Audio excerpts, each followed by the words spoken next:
Hi folks, we're Sophie and Philippe, two professional chefs and regenerative farmers, on a mission to empower people to grow, cook and preserve nutrient-dense, regeneratively grown, delicious food. We bring you how-to recipes, stories that bridge the gap between the land and our plates, sprinkled with a pinch of humor and lots of grit. After a wildfire burned down much of our farm, we're working hard to rebuild our lives. Join us for some honest cooking, regenerative living and fun farm-to-table courses and retreats. Hi folks and welcome back to the channel, or if this is the first time watching us, then a very warm welcome. In today's episode we are going to discuss what you should do when you have a glut of leeks or if you have just a few of them in your fridge that are starting to turn limp. Because let's face it, nobody likes a limp leek, okay? So what we're going to do today is we're going to talk about the nutritional value of leeks, why they are a very good choice to put on your plate. We're going to talk about how to make them shelf stable, lots of delicious recipes coming right up, and we'll be talking about some cooking tips along the way to make the best out of this vegetable. Let's harvest some leeks.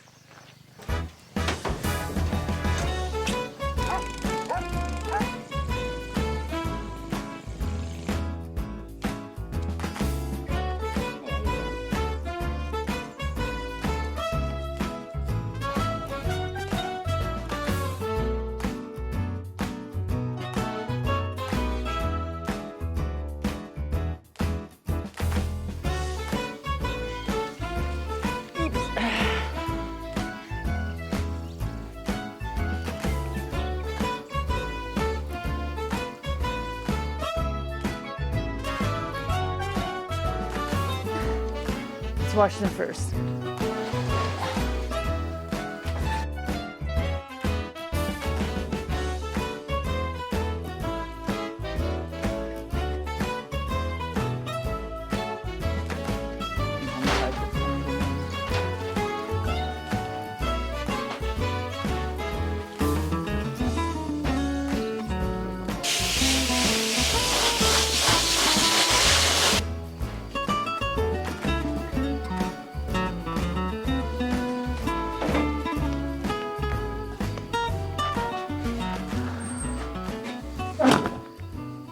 Done.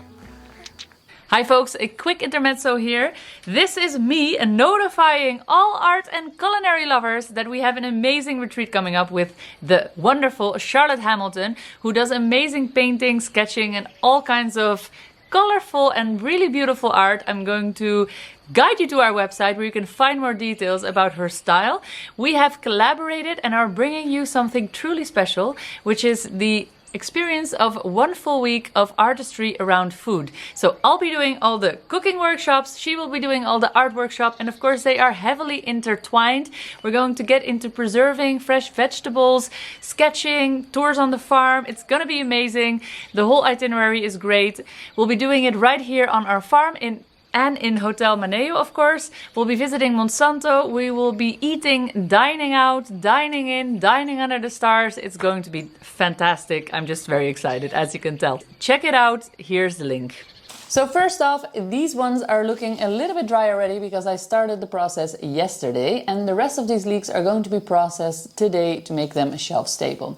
Now, before we get into that, let me just walk you through some growing tips. First off, leeks come in many varieties. You have the autumn or winter varieties, and then you have the spring varieties. They grow in different times of the year, so when you're buying seed, make sure to check out which seed you're growing and when you should be planting it.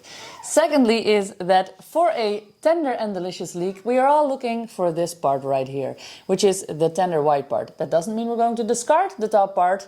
Please don't discard the top part because a lot of people throw away the dark green bits. They are absolutely good for use in many different ways. We'll talk about that in a minute, but we are trying to elongate the white part, which means that you actually drop them down as deep as you can into the soil. So make a deep hole. So make a deep hole and then drop down your seedling in there, because the part that is not exposed to sunlight is what will turn white, and that is the tender bit. This one also has a more mild flavor. This one is a little bit more sharp. This one, this end bit. My baby is calm.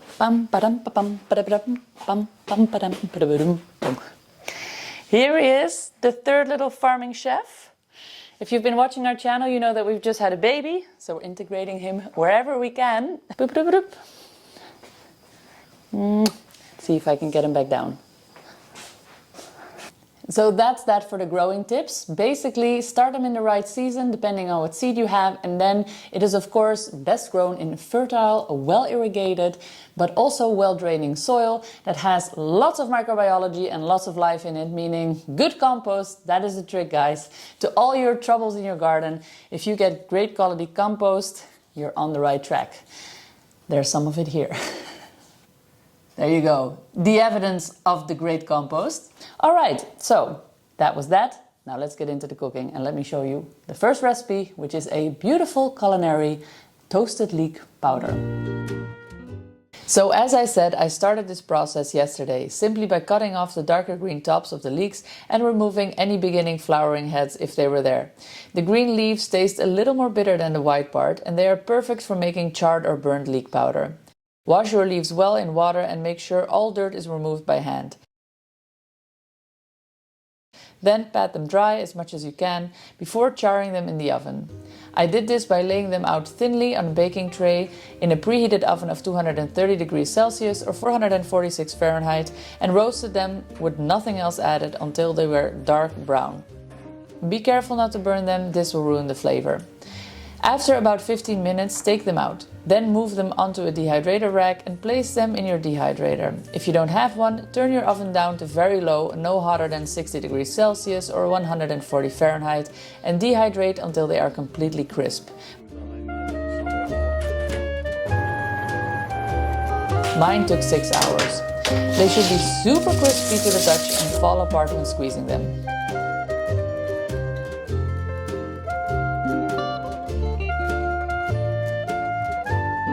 Move them into a powerful smoothie blender and blend into a powder.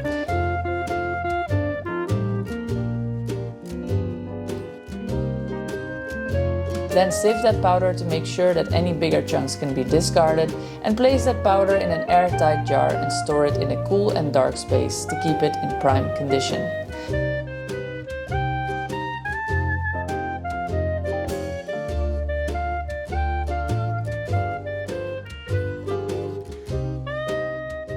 I like to use it on pan-fried potato wedges with salt, but really it will go well with many other things.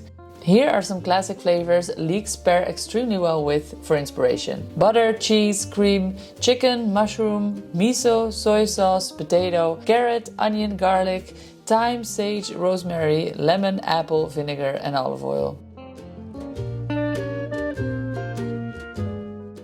That powder is done, and now you've got some culinary gold in your cupboard. So surprise some dinner guests with that and just sprinkle it on some bread, salad, or even if you're making some fresh pastries, dust it on there and you're going to be considered a Michelin star chef. Recipe number 2, shelf-stable leek jam. Of course, before we begin, let's talk a little bit about cooking leeks. This outer layer can be peeled off, as you can imagine. They still need a good washing, so don't mind the dirt. There's proof of some very good compost on this leek still. Leeks are part of the allium family, meaning that is the same family that garlic and onion are from. And of course, if you smell them and taste them, you can see that resemblance because it comes back in the flavor profile of this vegetable. But as opposed to onions, they take a lot longer to cook and they're a little bit faffy to clean. Because as you can see, this one was hiding quite a lot of dirt secretly underneath one of its layers. And that is the first thing that you want to think about when you're cooking with leeks, which is that you really want to clean them very well. Now the best way to do that is to slice them in half and either peel back some of these layers and manually remove the dirt, or if you're going to be using them in rings or slices, you can chop it up finely and then plonk it in a very large bowl of ice water or in the clean sink. Then there's a very important step, which is you want to do this twice usually to remove all the grit, and then you want to lift out the leek instead of pouring it into a sieve, because of course if you're pouring it into a sieve from a bowl, the dirt will have gotten down to the bottom and now you are covering your clean rings with dirt again. Don't do that. So lifting it out is the best technique really. Then let's talk about some of the temperatures. As the cabbage video that I made last week, link here, It is also not advised to cook leeks for a very long time and a very vigorous boil. You'd rather steam them or slowly boil them for a longer period of time to make sure that none of those sulfur compounds come out in a way that make it smell slightly dull and not rotten, but you know, that unpleasant smell that you get when you cook cabbage. You can also get that if you're cooking leek for a very long time. They will turn grey, mushy and quite unpleasant really. Somebody needs my attention. Let's see who it is.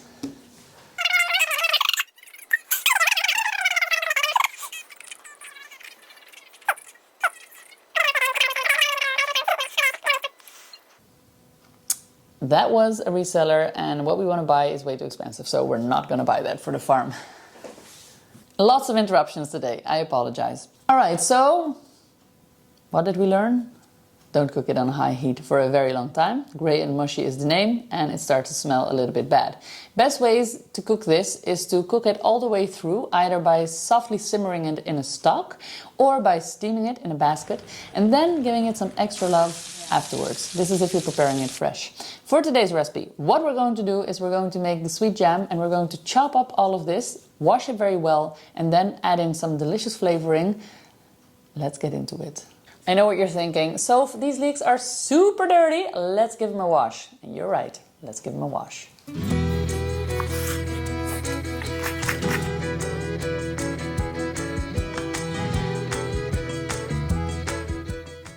The ingredients you will need for this jam are about 17 medium-sized leeks, or 2 kilograms or 4.4 pounds wet, 1.6 liters or quarts kombucha, 500 grams or 17 ounces of sugar, 1 tablespoon of salt and 6 grams of citric acid.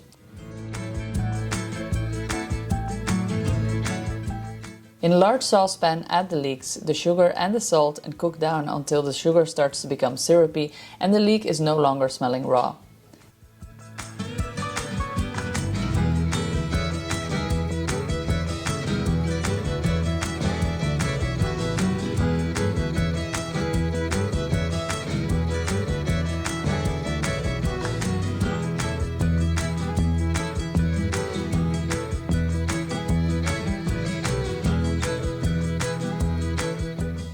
Then deglaze this with your kombucha and let that simmer down again until there is only very little liquid left.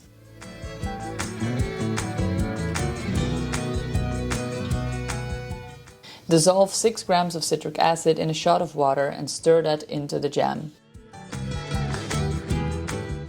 When this is mixed in thoroughly, take a wand blender and puree the jam until most of the leek is pureed.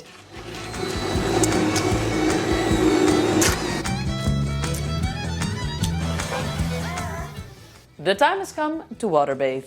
So what we're going to do now is we're going to pack the hot mixture into these clean sterile jars. This is food safe because it has a ton of sugar inside, but also because I've added the kombucha, lowering the pH, and I added that extra bit of citric acid to make sure that it went below 4.6. It's sweet, it's tart, it's leaky, it's delicious, and it's going to go very well with some cooked meats. Or maybe some foie gras, or on a nice piece of cheese. Anyway, we use this in sandwich making, but we usually combine it with something savory. But even just with toast and bread, it is already delicious. And a bit of butter, of course. In the meantime, I'm already getting my water boiling. Eee! Hot, hot, hot. Okay. A serving spoon. All right, let's go.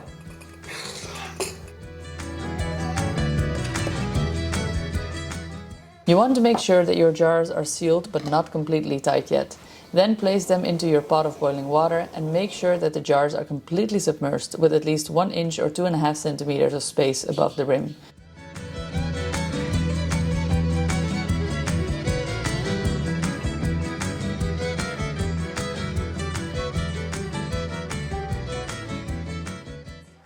They're done. I'm going to take them out.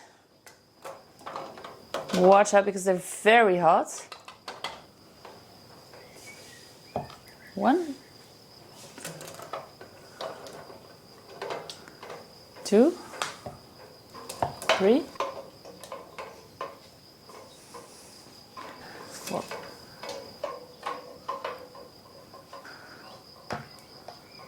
Now I'm going to see if they have a good seal. Et voila! Now I'm going to let them cool down slowly and then I'm going to label them on the lid and then I'm going to pop them in the pantry. This made 4 jars, a little over half a quart or 550 milliliters, and one smaller jar that was not all the way filled.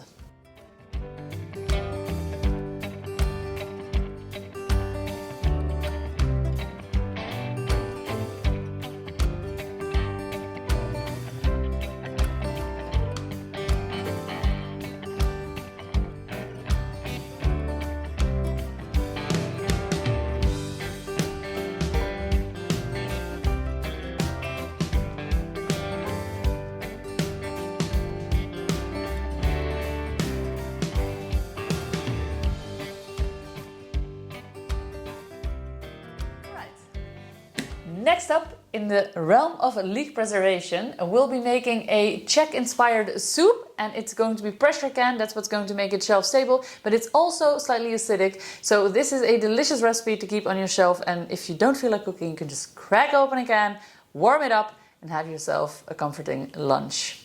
What you'll need are 3 large leeks, 1 tablespoon of tomatada or tomato paste, 5 cloves of garlic, 4 small onions, 2 bay leaf, 2 handfuls of raisins, 1 tablespoon of caraway seeds, half a tablespoon of thyme, 1 teaspoon of smoked paprika, 3 cups of homemade sauerkraut, and 3 liters of chicken stock with the meat of half a chicken. Finely chop your leeks and wash them well as previously instructed. Then finely slice your onions and chop your garlic. In a modest amount of olive oil, start by sautéing your onions.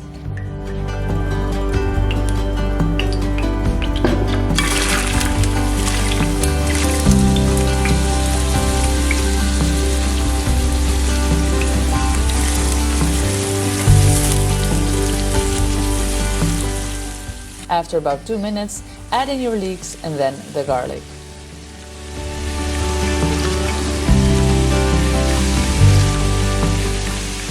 Alright, the leeks are in. Now you're going to stir it gently on a medium fire until they become nice and sweet. I'm going to sweat them down.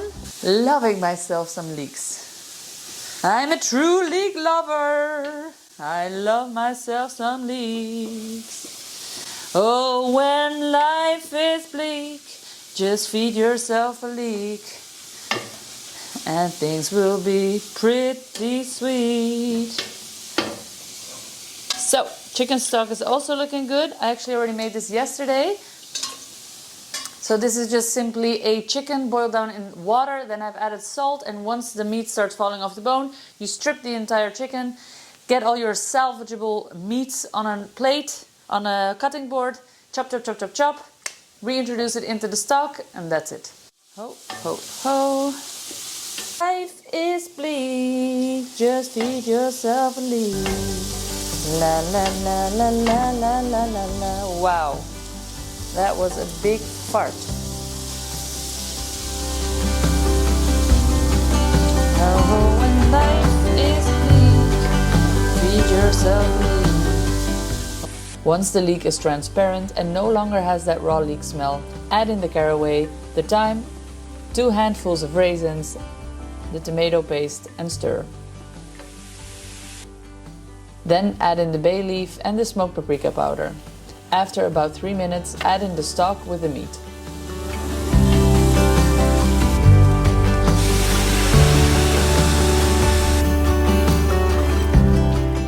We ate some stock the day before, so I topped it off with some old stock from the fridge.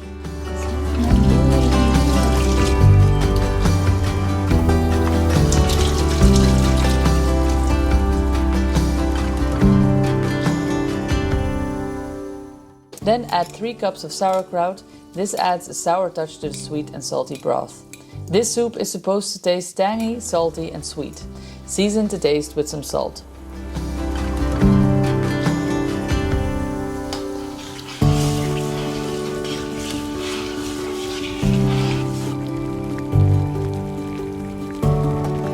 Time to pressure can. So these are sterile and clean. All right, we're going to hot back, which means we're going to leave a good space here to make sure that the head space is enough so that it doesn't boil over and break the seal. Let me get a soup spoon. There we go.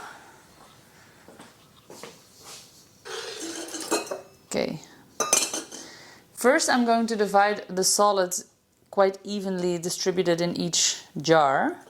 I'm gonna start with 4 of them and see how far I get. I ended up filling 5 1-quart jars, making sure the headspace was about 2 inches beneath the rim. I added a little too much olive oil in the beginning, that is why I went lower. Otherwise, there is a risk of the olive oil breaking the seal.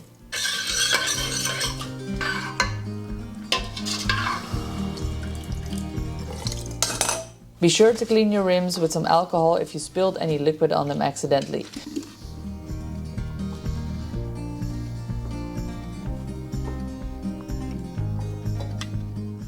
Tighten them very light so that air can escape during the canning process, just finger tight. I always like to can outside because honestly I'm a little bit afraid of this machine. Prepare your canner according to the company's instructions.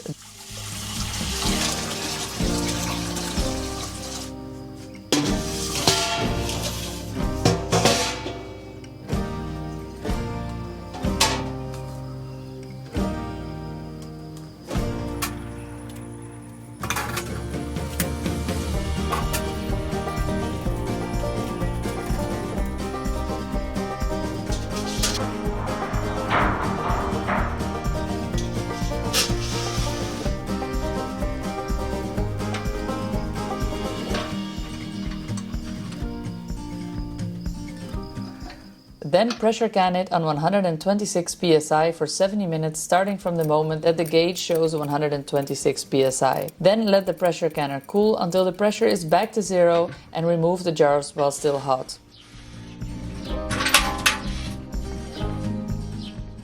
Be careful and definitely use tongs, because I accidentally didn't shoot that scene and now I am reenacting it cold, but definitely the jars will be super hot, so handle them with care.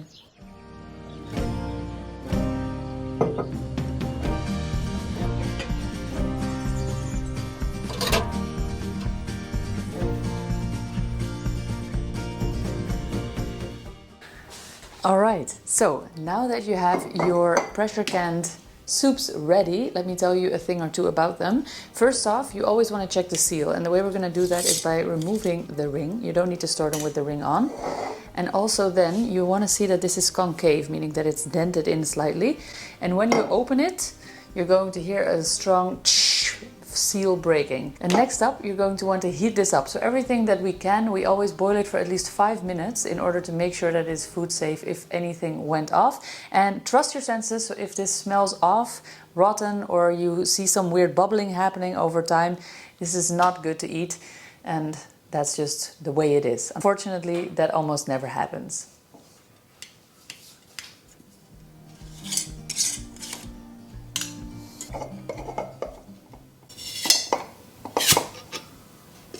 The reason you want to boil home-canned, low-acidic foods is to ensure safety against the deadly botulism toxin by killing it with heat. Boil it for 10 minutes, sorry, I just said 5, but it should be 10 to make it completely safe. And another added minute for every 1,000 feet of altitude above sea level, which is 300 meters. And that brings us to the end of this video, but don't click away yet, because if you want to find the full recipes, you can check them out on our website. Or if you want to learn how to cook the perfect meat, check out this video. Or if you want to join us for a wonderful culinary art retreat, sign up on the link right here. See you on the next one, The Farming Chefs. Peace out.